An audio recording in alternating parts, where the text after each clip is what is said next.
Good afternoon, dear students. Today we are gonna learn the DNA replication in eukaryotes, that is plants and animals. So let's get started with this topic. So the DNA replication is the most fundamental action, which is a biological process, and it occurs in all living things. And it is the basis of biological inheritance, means the traits will pass from the parents to the offspring. तो ये DNA replication process कैसी है? The basic is the it producing two identical replicas from one original DNA strand. Means all of you know that DNA is having it is made up of two anti-parallel strands. So DNA double stranded DNA के जो एक single strand है उससे two identical replicas form होंगे. So the process takes place in semi conservative method. अब ये semi conservative method कैसी है वो हम आगे देखेंगे, but the main process is it produces two identical replicas from one original DNA strand, that is the DNA replication. अब हमने बात की कि डीएनए रेप्लिकेशन जो है वो semi conservative type of replication है, लेकिन 3 ऐसे टाइप्स ऑफ मैकेनिज़्म है, पॉसिबल वेज है डीएनए रेप्लिकेशन के. सो उसमें से ये 3 टाइप्स है. First one is the conservative, second one is the semi conservative, third one is the dispersive. So what is semi conservative? Semi conservative के बारे में देखते हैं. अगर आप यहाँ पे देख रहे होंगे तो सिंगल डीएनए है. From this one DNA they are producing two identical copies of this DNA. लेकिन आइडेंटिकल कॉपीज़ मीन्स कैसे? जो है ये जो प्रोसेस है जिससे टू आइडेंटिकल कॉपीज़ बन रही हैं, बट यहाँ पे डबल स्ट्रैंडेड डीएनए से एक स्ट्रैंड तैयार होगा और उस स्ट्रैंड से फिर ये double stranded two identical copies बनेगी. अब कंजर्वेटिव टाइप ऑफ रेप्लिकेशन कैसे होता है? So it means both the strands of parent would be conserved, means it remains at as it is. So एक कॉपी तो एज इट इज़ रहेगी, but जो second copy है वो नहीं बनेगी. So this is a conservative type of replication. लेकिन ये आइडेंटिकल कॉपी तो एक एज इट इज़ बन गई है, और नई जो कॉपी है वो कैसे बनेगी, किस बेसिस पे बनेगी? So conservative type of replication जो है ये it is not possible. Then semi conservative replication. So when the newly form DNA one strand is new and one strand is old, then such type of replication is known as the semi conservative replications. means इसमें क्या हो रहा है, एक जो copy है वो previous DNA से बनी है और उससे कॉम्प्लीमेंट्री जो है वो सेकेंड तरीके की कॉपी बनी है. सो इस तरह से semi conservative type of means half of the traits are conserved in this semi conservative type of replication. Dispersive means कैसे? अगर डायग्राम में आप देख रहे हो तो कहीं पे जो पहला जो डीएनए है उसकी थोड़ी कॉपीज़ है और बीच में ही जो न्यूली जो स्ट्रैंड्स फॉर्म है उसकी कॉपीज़ है. सो डिस्पर्सिव जो है ये it is not possible. So the main type of DNA replication is the semi conservative type of replication. So this semi conservative type of DNA replication is the most common mode of DNA replication, which was proved and proposed. This concept was proposed by Michelson and Stahl in 1958 in E. coli with the use of heavy isotope of nitrogen, that is N15. इन्होंने एक experiment किया जिससे ये prove किया कि it is a semi conservative type of DNA replication. So it takes place in the nucleus of the eukaryotic cell during S phase of the cell cycle. अब replication के दौरान क्या होता है कि पेरेंटल डीएनए जो है वो सेपरेट हो जाता है और उस सेपरेटेड स्ट्रैंड जो है it will act as a template strand means which is for the synthesis of a new strand. So एक बेस तो लगेगा. तो डबल स्ट्रैंडेड डीएनए से क्या हो गया है, सिंगल स्ट्रैंडेड डीएनए ये जो है वो एक सिंगल 2 स्ट्रैंड तैयार हो गए. It will act as a template. So a new strand is constructed on each old strand and 2 identical double stranded daughter DNA molecules are formed. So ये जो डॉटर डीएनए है it contains one strand of a parental and one newly synthesized strand, so hence it is known as the semi-conservative DNA replication. Now the replication start at specific point, और उस specific point को कहते हैं origin of replication, and it takes place from always 5' to 3' direction. So जैसे कि हमने DNA का structure पढ़ा है, उसका केमिकल कंपोजिशन आपको पता है, वो डबल स्ट्रैंडेड है ये भी आपको पता है, और एंटी पैरेलल स्ट्रैंड्स उसके बारे में हमने देखा था कि एक स्ट्रैंड होता है वो 5' to 3' डायरेक्शन होता है, और another strand is from 3' to 5' होता है. सो जो डीएनए रेप्लिकेशन की प्रोसेस जो है वो कहाँ पे स्टार्ट होगी, ओरिजिन ऑफ रेप्लिकेशन पे स्टार्ट होगी, और कौन सी डायरेक्शन में, 5' to 3' direction only. So the synthesis of new strand that occurs in this 5' to 3' direction, and then both strands of DNA are act as a template strand in replication. अब कौन सा भी strand जो है वो it will act as a template strand, but 5' 3' एक side होता है और दूसरा 3' to 5' होता है. सो अब अगर डीएनए रेप्लिकेशन चल रहा है तो वो कौन सी डायरेक्शन में चलेगा, जो प्रोटीन्स आके बाइंड होंगे उस डीएनए पे, सो वो कहाँ पे बाइंड होंगे, ओरिजिन ऑफ रेप्लिकेशन पे होके, कॉम्प्लेक्स जो है प्रोटीन्स का वो वहाँ पे बाइंड होगा, और जिसकी वजह से क्या होगा, रेप्लिकेशन की प्रोसेस होगी फ्रॉम 5' to 3'. लेकिन अब हमने देखा कि डीएनए का जो स्ट्रक्चर है वो एंटी पैरेलल है. सो जो कॉम्प्लेक्स आके वहाँ पे बैठता है तो वो एक तो नीचे से भी आ सकता है, क्योंकि नीचे का जो स्ट्रैंड है वो 3' to 5' दिख रहा है, और जो ऊपर का स्ट्रैंड है वो 5' to 3' है. सो जिस डायरेक्शन में वो आके बैठेगा वहाँ से रेप्लिकेशन प्रोसेस जो है वो शुरू हो जाएगा. So the DNA templates, primers and enzymes are required for the replication. Means अब रेप्लिकेशन हो रहा है, क्या हो रहा है कि डबल स्टैंडर्ड डीएनए से single standard DNA means 2 templates बनेंगे.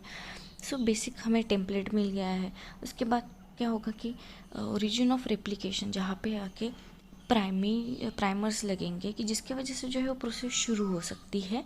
सो इस तरह के प्राइमर्स प्रोटीन्स जो है वो उसकी हमें ज़रूरत है. और एंजाइम्स है, एंजाइम का काम क्या है, वो कैटालाइज करते हैं रिएक्शन को. कुछ ऐसे एंजाइम्स की ज़रूरत हमें इस प्रोसेस में पड़ेगी. Now let's see the process of this DNA replication.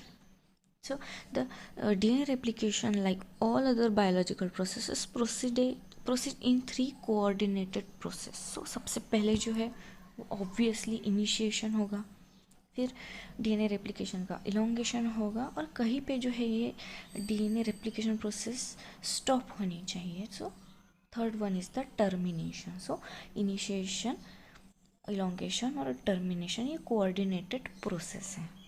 So let's see some enzymes involved in the DNA replication. This is the list of enzyme involved in DNA replication. So first one is the DNA helicase. Helicase enzyme क्या करता है, it separate the strand of DNA by using hydrolysis of ATP to provide necessary energy. So helicase का main काम क्या है, it separates the strand of DNA. Then DNA polymerase है, ये क्या करता है, it forms the sugar phosphate bond between adjacent nucleotides in a nucleic acid chain.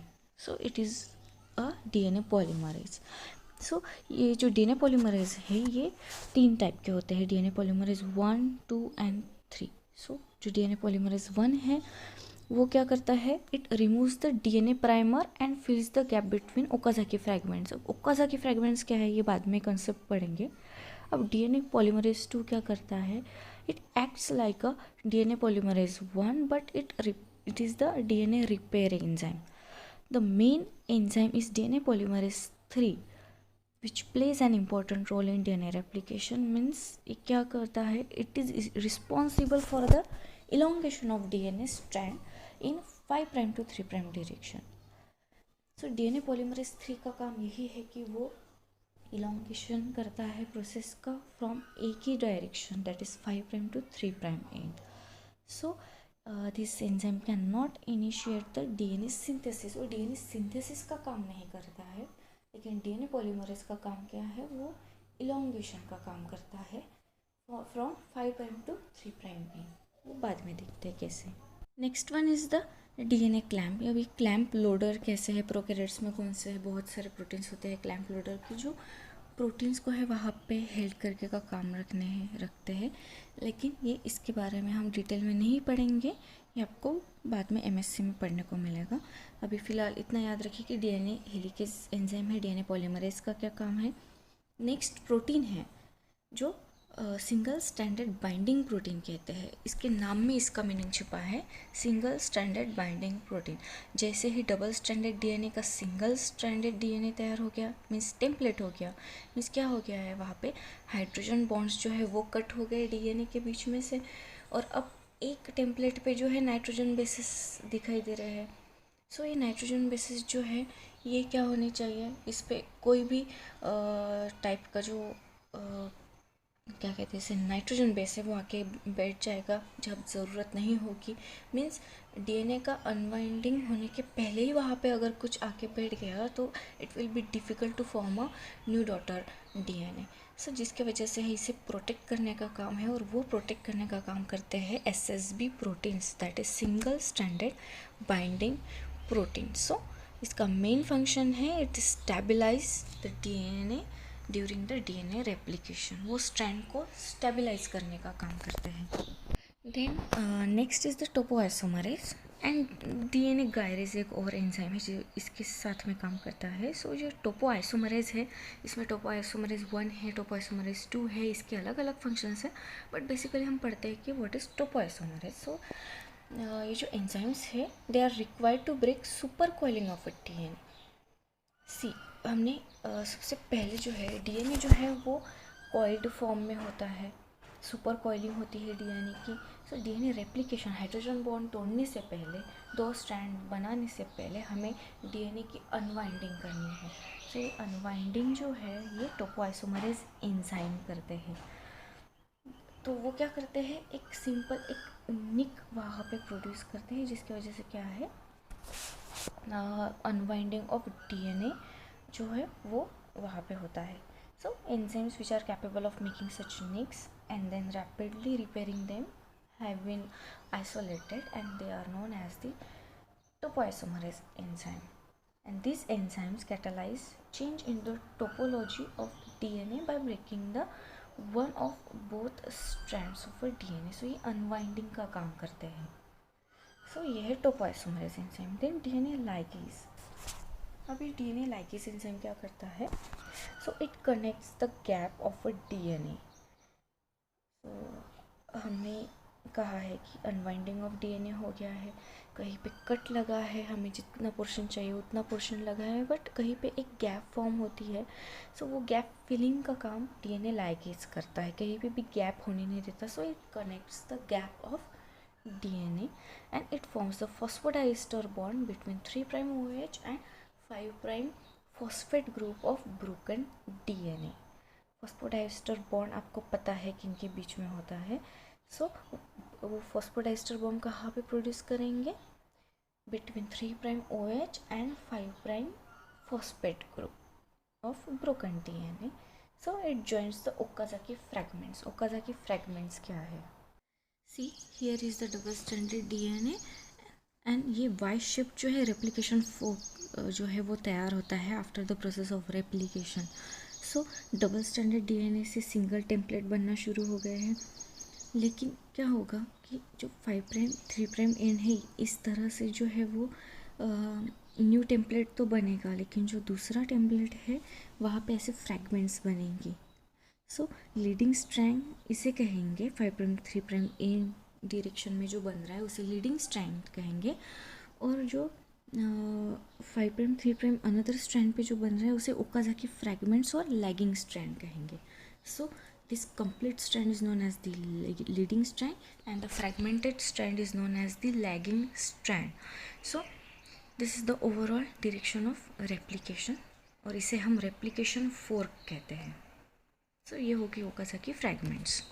अब ये ओकाजाकी फ्रैगमेंट्स बन गए हैं, मीन्स यहाँ पे क्या हो गया है, गैप फॉर्म हो गया है। सो ये डीएनए लाइगेज क्या करेगा, वो आएगा और वहाँ पे क्या होगा, जो न्यूक्लियोटाइड्स है वो वहाँ पे नाइट्रोजन बेसिस है वो वहाँ पे ऐड कर देगा, जिसकी वजह से क्या है वो जो गैप फिलिंग है वो कंप्लीट हो जाएगी. Now let's see the mechanism of this DNA replication. So the first one is the initiation. DNA replication initiate from specific sequence origin of replication overhead and it is called as the replisomes. So prokaryotes में क्या होता है, origin of replication means ORI जो reason है वो एक ही होता है और यूकैरियोटिक सेल में बहुत सारे होते हैं.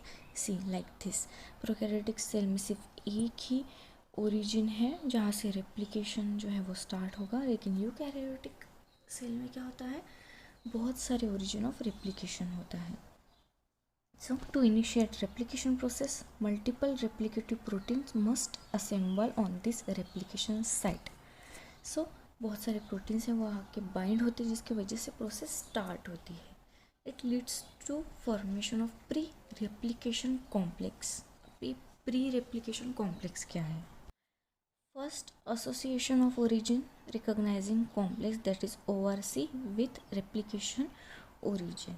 सो ये कॉम्प्लेक्स है प्रोटीन्स का, वो आके बाइंड होगा कहाँ पे, रेप्लिकेशन ओरिजिन पे, उसे ARS भी कहते हैं, association replication site. Then second is the binding of CDC6 protein to ORC. अब ये प्रोटीन्स जो इसके नाम आपको फ़िलहाल याद रखने का काम नहीं है, बट एक बेसिक जनरल इन्फॉर्मेशन के लिए, नॉलेज के लिए मैं आपको बता रही हूँ. So there is a binding of CDC6 protein to ORC region, वहाँ पे ये प्रोटीन आके बाइंड होगा. थर्ड क्या होगा, binding of CDT1 and mini chromosomes maintenance protein. So MM protein कहते हैं इसे. सो CDT1 एंड MM प्रोटीन जो है ये आके बाइंड होंगे. This replicative complex assembly occur during G1 phase prior to S phase. Means S phase में DNA replication जो है वो प्रोसेस होगी, लेकिन अब हम क्या देख रहे हैं, प्री रेप्लिकेशन कॉम्प्लेक्स, तो वो कहाँ पे फॉर्म होगा, G1 फेज में. तो अगर सेल साइकिल आपको अच्छे से पता है, G1 phase, S phase, G2 phase, M phase. So S phase के पहले G1 फेज आता है जिसमें ये पूरी प्रिपरेशन करके रखनी पड़ती है प्रोटीन्स की, जो फिर काम में आते हैं S फेज में. S stands for synthesis process means S phase. Then during the transition between G1 phase to S phase, CDK protein and DGK protein get attached to the pre-replication complex. सो बहुत सारे proteins हैं जो background में काम करते रहते हैं. अगर इनमें कुछ गड़बड़ी होगी तो बाद में एपोप्टोसिस भी देखने को मिलेगा, म्यूटेशंस देखने को मिलेंगे. सो ये बहुत अच्छी चीज़ें हैं जो आपको बाद में इन फ्यूचर पढ़ने को मिलेंगी. सो सिर्फ इतना याद रखें कि प्री रेप्लिकेशन कॉम्प्लेक्स प्रोड्यूस होता है G1 फेज में, और S फेज में जो DNA रेप्लिकेशन होता है, it transform the pre replication complex into active replication fork. So यहाँ पे आप देख सकते हो G1 फेज में सब CDT1 प्रोटीन है, उसके साथ MCM प्रोटीन है जो कि आके बाइंड होते हैं ORC रीजन पे. सॉरी, CDC6 प्रोटीन आके बाइंड होगा ORC पे, जिसके बाद है वो जो CDT1 प्रोटीन है और MCM प्रोटीन है वो रिकॉग्नाइज करेंगे CDC6 प्रोटीन को, वो वहाँ पे आके बाइंड होंगे. और जैसे ही वहाँ पे आके बाइंड होते हैं प्री S फेज में, सो वहाँ पे S फेज में फिर क्या होगा, CDC6 प्रोटीन जो है वो वहाँ से हट जाएगा. सो S फेज में मतलब यहाँ पे क्या हो गया है कि जो प्रोसेस है वो स्टॉप करके रखी है, जिसकी वजह से जो प्रोसेस स्टार्ट नहीं हो सकती. हमने इनिशिएशन तो कर लिया है, लेकिन उसके पहले क्या हो रहा है ये हम देख रहे हैं. सो यहाँ पे प्रोसेस एक बंद हो गई है, किसकी वजह से, CDC6 प्रोटीन की वजह से. वहाँ पे आके बाइंड होते हैं CDT1 एंड MCM प्रोटीन, जिसकी वजह से क्या होगा, CDC6 प्रोटीन वहाँ से हट जाएगा और वहाँ पे क्या होगा, फिर वहाँ से बाकी के प्रोटीन्स आके बाइंड होंगे और रेप्लिकेशन शुरू होगा. सो इनिशिएशन, प्री इनिशिएशन कॉम्प्लेक्स में क्या होता है ये मैं आपको बता रही थी. नेक्स्ट देखते हैं elongation. So once the complex forms and cell pass into S phase, then unwinding of DNA strand takes place. Elongation में क्या हो रहा है, अनवाइंडिंग ऑफ DNA हो रहा है. Unwinding takes place by enzyme helicase and it leads to exposure of 2 DNA templates. Actually क्या होता है कि अनवाइंडिंग जो है वो टोपोआइसोमरेज करता है, लेकिन जैसे ही टोपोआइसोमरेज अनवाइंडिंग करता है वहाँ पे हेलिकेज एंजाइम आता है जो स्ट्रैंड को सेपरेट करने का काम शुरू कर देता है. So polymerization of daughter strand takes place. It occurs with the help of DNA polymerase enzyme. So DNA polymerase enzyme आएंगे और वो क्या करेंगे, इलोंगेशन प्रोसेस करेंगे from 5 prime to 3 prime end. So यहाँ पे अगर देखेंगे प्लांट एंड एनिमल्स के अलग अलग DNA पॉलीमरेज है. DNA पॉलीमरेज यहाँ पे अल्फ़ा, इप्सिलॉन, डेल्टा ये मेन DNA पॉलीमरेज है. और बाकी के जो DNA पॉलीमरेज है वो कैसे हैं, DNA polymerase 1, DNA polymerase 2 and DNA polymerase 3. So the DNA replication initiate with unwinding of DNA. और जो ऐसा पॉइंट जहाँ पे रेप्लिकेशन इनिशिएट होता है उसे ओरिजिन ऑफ रेप्लिकेशन कहते हैं. उसके बाद जो है वो निक फॉर्मेशन होता है. Means at the origin of replication the incision enzyme endonuclease make a single nick by breaking 1 phosphodiester bond. So endonuclease enzyme क्या करता है, कट लगाता है कहाँ पे, मीन्स जो फॉस्फोडाइस्टर बॉन्ड होता है उसे कट करता है. Then unwinding of DNA. At the origin, the DNA molecule unwinds by the enzyme topoisomerase and enzyme helicase start breaking down the hydrogen bond between 2 strands. Helicase enzyme जिसका काम है hydrogen bond को break करना. सो ये क्या separate कर रहा है DNA स्ट्रैंड को. मीन क्या कर रहा है, हमें पता है कि जो 2 स्ट्रैंड है वो हाइड्रोजन बॉन्ड से वहाँ पे प्रेजेंट होता है, तो हाइड्रोजन बॉन्ड को ब्रेक करने का काम करता है enzyme helicase. So the separated strand are prevented from recoiling by single stranded binding protein. SSB protein वहाँ पे आके बाइंड हो जाएंगे. सो उसके बाद क्या हो गया, replication fork will occur. The 2 strands of DNA molecule get separated and DNA appears as a Y-shaped is called replicating fork. Like this replicating fork will occur. अब सिंथेसिस ऑफ न्यू स्ट्रैंड, अब ये कैसे बनते हैं. सो जो separated strands जो होंगे अब उन्हें कहते हैं template strands. The binding of RNA primers to the 5 prime position of template strands takes place with the help of RNA primase enzyme.